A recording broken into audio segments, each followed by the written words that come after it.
Fala, meu povo! Sejam bem-vindos a mais um vídeo do canal Smart PG, com uma presença ilustre aqui da Raimundinha, Rai. Deu pra perceber que a gente não tá no nosso cenário, né, Raimunda? Né?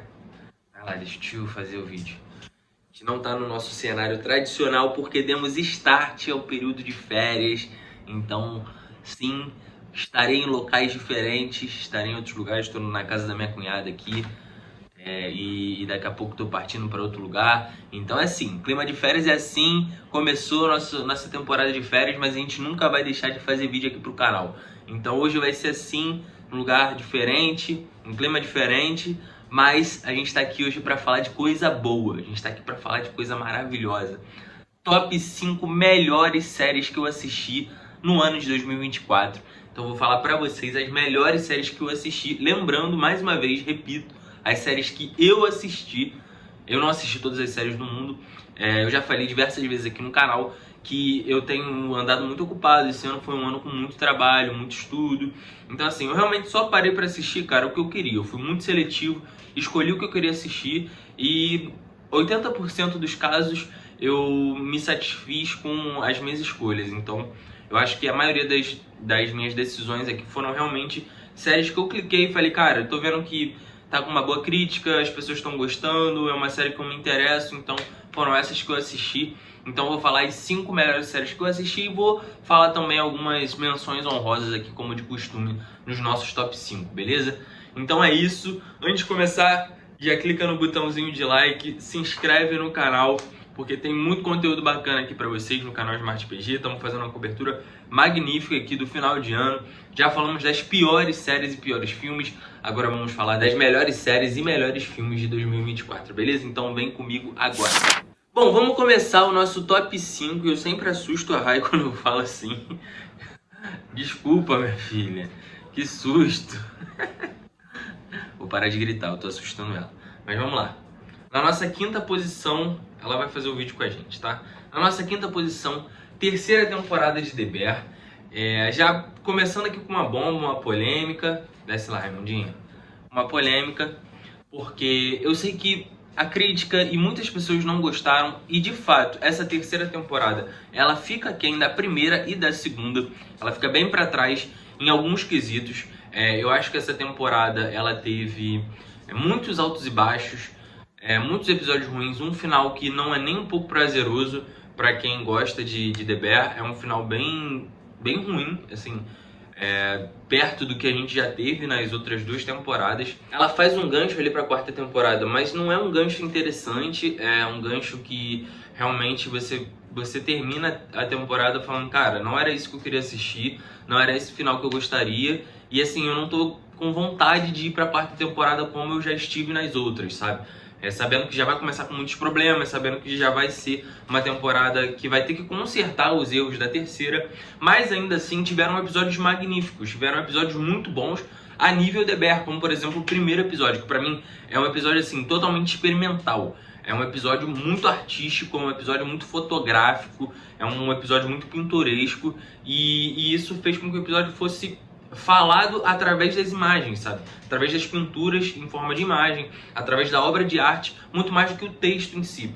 Então é um episódio, cara, é um episódio difícil até de você entender ele. Algumas pessoas vão gostar muito, eu gostei bastante, mas tem muitas pessoas que não gostaram porque é um episódio que você fica ali quase 40 minutos só assistindo fotos, imagens e, sabe, tipo, aquela correria do tempo. Mas, sabe, eu acho que aquele episódio ele te conta muitas histórias através disso. Tem outros episódios também, como o episódio da gravidez da Sugar, junto com a sua mãe, né? E toda a relação que elas têm ali, elas conversam sobre o passado, elas falam sobre a relação delas, elas constroem uma relação muito próxima naquele momento onde a Sugar precisa de uma pessoa pra te ajudar e a mãe dela tá ali presente, é a única que tá presente. Então, cara, por isso eu boto aqui na quinta posição a terceira temporada de The Bear, porque mesmo assim ainda foi uma temporada boa, sabe? Não foi muito boa, não foi épica como foram as 2 primeiras, mas ainda assim uma temporada boa para ser assistida. Então vamos para a quarta posição e agora eu quero contemplar um desenho animado que eu esperei muito, eu criei bastante expectativa. No final eu saí muito satisfeito, cara. X-Men 97. Eu tava muito hypado pra essa temporada, eu tava muito ansioso. Desde o ano passado eu queria muito assistir X-Men 97. Eu sou muito fã de X-Men dos anos 90. Eu realmente gostava muito daquela animação. Muito ultrapassada, sabe? Muito datada. Já realmente é muito difícil você parar para assistir nos dias de hoje. Então todo o modelo, formato, design, tudo, toda a estética do desenho foi alterada para uma questão mais moderna, para os dias atuais, e continuou a história dos anos 90.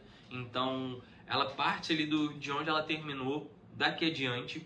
E cara, vale muito a pena assistir. É um desenho animado que, porra, vale muito a pena. Ela tá na 4ª posição porque ela ainda assim teve alguns problemas, teve alguns episódios de barriga que sabe, não foi muito bom.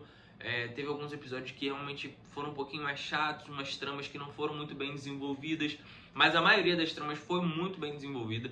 Os personagens foram bem desenvolvidos, principalmente o Ciclope, que é um personagem que, assim, é um dos meus favoritos e sempre foi, principalmente falando de X-Men, e ver ele tendo o destaque que ele merece como líder dos X-Men aqui, fazendo jus a esse legado do Ciclope dentro dos X-Men, que ele sempre foi o líder, sempre, assim.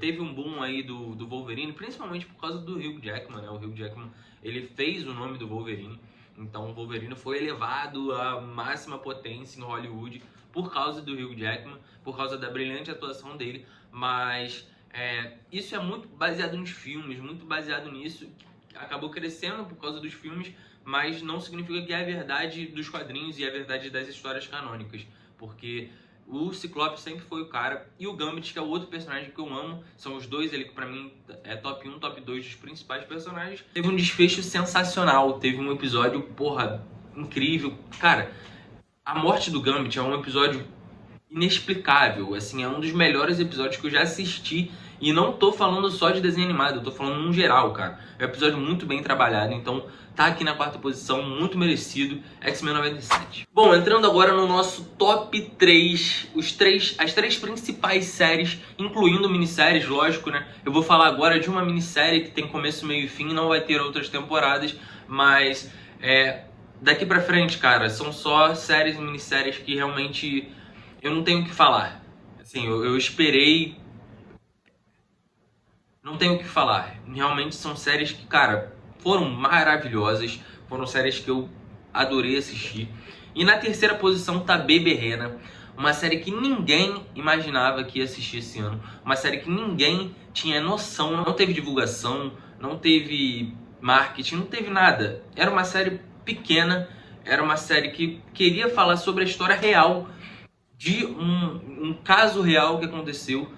E essa pessoa, o Richard Guedes, ele simplesmente resolveu produzir, dirigir e atuar, além do roteiro, lógico, né? E atuar na sua própria minissérie.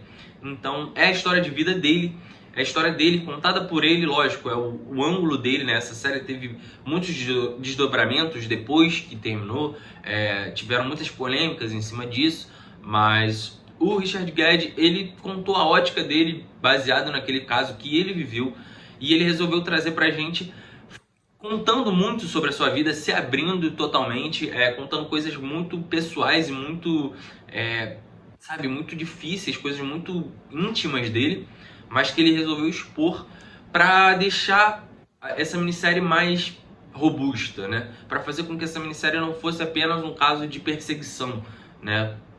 Cara, é uma história muito complexa, é uma história que fala muito de saúde mental, da importância de você cuidar da sua saúde mental, a importância de você cuidar do seu psicológico, porque ele pode ser abalado a qualquer momento e podem acontecer situações inexplicáveis com você por N motivos, por ganância, por poder, por querer ser maior, por querer fama, e isso pode te levar a problemas, sabe, a coisas muito graves, né? Então, assim, é uma minissérie, cara, fenomenal. Você precisa assistir se você não assistiu. Acho muito difícil você não ter assistido. Eu tenho um vídeo no canal, tá passando um card agora, falando mais sobre a questão psicológica e toda a questão de saúde mental dentro da série. Eu não entro muito nos detalhes da série, mas enfim, acho que é um papo importante pra gente falar.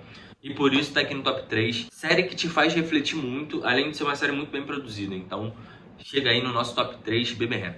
Top 2, o segundo colocado da nossa lista, é um que eu considerei o primeiro por boa parte do ano, cara. Até pouquíssimos meses atrás, até 2 meses atrás, essa aqui era a minha série favorita do ano. E tava certo, era top 1, ninguém ia tirar. Conseguiu ser ultrapassada por pouco no finalzinho do ano, mas eu tô falando de Fallout, uma série que é derivada de um jogo. E, cara, olha como o mundo é incrível, como a evolução faz parte do processo do ser humano, né? Há aproximadamente 10 anos atrás, quem diria que a gente já está fazendo um vídeo falando sobre um top 2 de melhores séries do ano, uma adaptação de um jogo, ou uma adaptação de um anime, por exemplo, como tem acontecido recentemente. Hoje em dia a gente está tendo ótimas adaptações, o que há pouquíssimo tempo atrás, eu falei 10 anos, mas a gente pode botar aí 5 anos, a gente pode botar aí até 3 anos atrás, não existia uma boa adaptação, simplesmente não tinha, sabe? Os caras não sabiam adaptar um jogo, não sabiam adaptar um anime, uma coisa que já estava ali, o roteiro criado, o roteiro pronto. Era só saber moldar aquilo para a TV, não adianta pegar, copiar e colar, porque não é assim que funciona. E Fallout consegue trabalhar muito bem isso. É um núcleo de 3 personagens e, por causa de um desses personagens, eu não coloco ele como o primeiro. Eu coloco ele como o segundo por causa do núcleo de um desses personagens. A Ellen Tornell tá sensacional, sabe? Ela dá um show de atuação aqui. Assim como o Morto-Vivo, que eu infelizmente não lembro o nome do ator, tá passando aqui agora na tela pra vocês o nome dele, que também deu um show de atuação. Mas o terceiro, o nosso guardinha, tô deixando o nome dele aí também, que eu também não sei o nome do ator. Ele foi o ponto fraco dessa série. E assim, foi uma escolha de roteiro, porque quando você joga os jogos, você sabe que você vai moldando o caráter do seu personagem. Você pode fazer ele do jeito que você quer, mais babaca, uma pessoa mais legal, sabe? Você vai moldando o caráter. Então eles trouxeram 3 personagens, assim, 3 núcleos, para tentar fazer essa mescla ali de... você pode ser um mais babaca, você pode ser um mais gentil, você pode ser um mais inocente. Só que esse terceiro, por ser um personagem que eu detestei em muitos momentos, e quando eu falo sobre a série, eu falo, na análise que tá passando aqui em cima agora no card, quando eu falo sobre isso, é a pior coisa que tem na série. É esse personagem, é um personagem ruim, é um personagem detestável, é um personagem que não tem como você gostar. A atuação, não sei se é boa ou ruim, acho que para o que eles queriam, a atuação até foi boa, ele te faz sentir raiva, então... tá dentro do pacote ali, imagino eu que essa era a proposição deles, era ser um personagem que você não vai gostar muito dele pelo jeito mimado dele, pelo jeito de ser, né? Então, tem muitos poréns, muitos senões com esse personagem, então só por isso ele fica no top 2, mas o resto todo da série é perfeito, é impecável, sabe? O roteiro é perfeito, a montagem é perfeita, as atuações são muito boas, o final é espetacular, cara. Que final... sabe, eu acabei de falar sobre o final de The Bear e por que eu coloco ela na 5ª posição por um final não satisfatório, que não te faz querer assistir uma 4ª temporada com tanto prazer. Isso não se aplica para Fallout. Você assiste o último episódio e você fica na hora com o dedo coçando para você clicar na 2ª temporada e não tem. Você fica ali meia hora, tipo, caraca, mano, pega o celular, pesquisa quando que vai sair a 2ª temporada. Eu preciso pular no tempo para ir pro dia que vai sair, porque o final, cara, é um gancho perfeito. Então, assim, sem igual. É muito boa Fallout e vai ficar atrás da 1ª posição, daqui a pouquinho vocês vão saber por quê. Mas antes de eu falar o nosso primeiríssimo colocado, antes de falar o nosso vencedor do top 5, eu quero fazer umas menções honrosas. Primeiro para Shogun, uma série que saiu lá no comecinho do ano e que é uma adaptação que parecia um pouquinho imitação, né, de Último Samurai e tal, mas é uma série que consegue trazer muito bem essa relação de estrangeiro com o local e como essa pessoa vai se adaptando àquele local, vai conhecendo aquela cultura, vai se integrando aquilo, vai trazendo alguns conhecimentos de fora também para aquelas pessoas e vai aprendendo um pouco mutuamente com aquele grupo, né? E além de ser uma produção muito bonita, né? Uma produção que realmente você vê ali uns quadros, umas pinturas muito boas. Então, Shogun, Casa do Dragão, 2ª temporada, e agora você deve estar falando, PG, você é maluco, você é doido, você acabou de botar lá nas piores séries, como menção honrosa, Casa do Dragão, 2ª temporada, o que você está botando aqui também? O simples motivo de eu botar a Casa do Dragão, 2ª temporada, como piores séries que eu assisti esse ano, foi pela expectativa que foi criada e que não foi alcançada. O final é um final ruim, diante de tudo que a gente esperava. Ele cria um clímax desde a primeira temporada, o final do último episódio da primeira temporada. Se cria um clímax de que a guerra vai começar entre os verdes e os pretos. Isso é cozinhado durante toda a segunda temporada e ela não conclui com pelo menos o começo dessa guerra. Então, assim, a gente tem uma batalha ou outra, a gente tem coisas muito boas, coisas que realmente valem a pena ser assistidas. É uma temporada ok, é uma temporada mediana, mas eu não consigo colocá-la como boa por causa do final e por causa de toda essa enrolação. Mas ao mesmo tempo tiveram coisas muito boas ali dentro da temporada. Tiveram, por exemplo, o primeiro episódio, que é o episódio que adapta ali a história de Queijo e Sangue, que é um episódio muito bom. Apesar de não mostrar explicitamente algumas coisas, é muito bom. A gente tem toda a questão da semeadura, que é muito interessante, o jeito que eles trabalharam na série isso, um pouco diferente dos livros, mas que é muito boa essa adaptação que eles fizeram. Então tem coisas boas sim, por isso que eu boto aqui como uma pequena menção. Mas eu ainda assim considero uma série ok para mediana. Sr. e Sra. Smith também saiu lá no comecinho do ano e traz uma pegada muito interessante, bem diferente do Sr. e Sra. Smith que a gente conhece o filme, da Angelina Jolie com o Brad Pitt, mas que realmente foi muito interessante assistir um pouquinho dessa temporada, o jeito que ela foi trabalhada. Vale a pena ser assistida, lançou no começo do ano, mas ainda assim é muito boa e tem uma atuação muito boa do Donald Glover, que é um ator e cantor que eu gosto muito, sou muito fã. Uma última menção honrosa que eu quero fazer aqui é para Senna, uma série sobre o Ayrton Senna, que não é uma produção brasileira, é uma produção gringa, mas que traz uma pegada muito interessante de representatividade para o Brasil, com muitos atores brasileiros, inclusive o ator principal que interpreta o Ayrton Senna, o Gabriel Leone, que é brasileiro. Então é uma série que eu vi a crítica especializada detonando essa série, mas eu acho que eles não entenderam a proposta dessa minissérie. Essa minissérie, ela faz muito sentido se você é brasileiro, sabe? Ter toda aquela emoção, reviver aquele sentimento se você já viveu isso, ou ver um sentimento que você sempre ouviu falar, mas que você nunca viveu, que é o meu caso. Eu não era contemporâneo do Ayrton Senna, quando ele faleceu eu ainda não era nascido, então eu só ouço as histórias e dos feitos heróicos de Ayrton Senna para a população brasileira. Então foi muito interessante, foi muito bom assistir. Eu me emocionei em alguns momentos, você fica naquela aflição, sabe? Você sabe tudo que vai acontecer, mas mesmo assim você torce, você se emociona, você chora. Então assim, eu acho que faz sentido. Tem muitos poréns, tem muitas coisas ruins dentro da série, muitas coisas mal trabalhadas, personagens mal trabalhados, e até a própria história do Ayrton Senna eu achei que ficou muito picotada para caber nessa minissérie. Em muitos momentos ela foi escanteada, boas partes ali que eu acho que faltou uma injeção para você entender melhor algumas motivações, algumas relações dele com outras pessoas. Então assim, em alguns momentos eu achei que ela ficou realmente picotada. Se fosse uma série maior, ia ter aquilo sendo explicado. Não era uma série maior, não ficou explicado. E eu, sendo brasileiro, não entendi. Imagino que a crítica especializada gringa não entendeu menos ainda. Então por isso eles criticaram tanto essa minissérie. E agora, vamos falar da nossa primeira posição, que vocês já devem imaginar quem é. É uma série que, assim, eu não colocava expectativa nenhuma.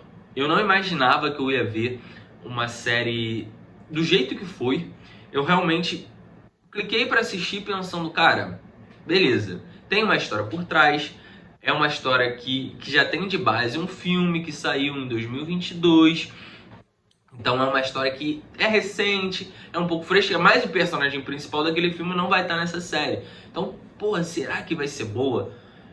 E, cara, não é boa, é perfeita, é perfeito. Eu tô falando de Pinguim, que é uma série derivada do filme de The Batman, do Robert Pattinson, que conta a história ali mais ou menos não, realmente do ponto final do filme do The Batman e aquela história adiante, né? Quais foram as consequências do que aconteceu que aconteceu nos minutos finais do filme The Batman para Gotham. Então você vê ali o que está acontecendo, a população, como está reagindo a tudo que aconteceu e como as lideranças foram sendo trocadas, a guerra de poder que rolou ali naquele período, com a ausência do Batman. Então assim, cara, É um negócio que você não imaginava que seria tão bom até você assistir. E é fenomenal. Principalmente quando a gente fala de atuação. Colin Farrell interpretando o Oz, interpretando o Pinguim.